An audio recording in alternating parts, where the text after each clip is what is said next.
তরিকে বাঁচাতে গিয়ে ভাগ্যের পরিহাসে তেজ আবারও সুধার স্মৃতিতে সিঁদুর পরিয়ে দিল। হ্যাঁ বন্ধুরা, আমরা এমনটাই দেখতে পাবো শুভ বিবাহ ধারাবাহিকের আগামী পর্বগুলোতে।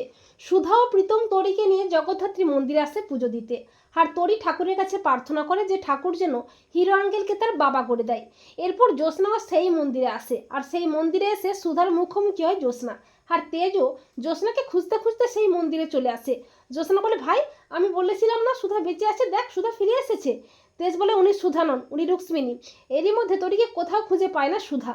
তরি মামাম বলে চিৎকার করে ওঠে। তরির চিৎকার শুনে তেজও ছুটে আসে। তরি বলে, হিরো আঙ্কেল তুমি এসেছো? ঠাকুরমশাই তেজ ও সুধাকে বলে, তোমরা স্বামী স্ত্রী তোমাদের সন্তানকে নিয়ে সুখে থেকো, মা জগদ্ধাত্রী তোমাদের মনের সমস্ত ইচ্ছা পূরণ করবে। ঠাকুরমশাই তেজকে বলে, নাও বাবা, তোমার স্ত্রীর স্মৃতিতে এই মায়ের সিঁদুরটা পরিয়ে দাও, তাতে মঙ্গল হবে, ভালো হবে। তরি বলে, দাও না হিরো আঙ্কেল, সিঁদুরটা মামামকে পরিয়ে দাও।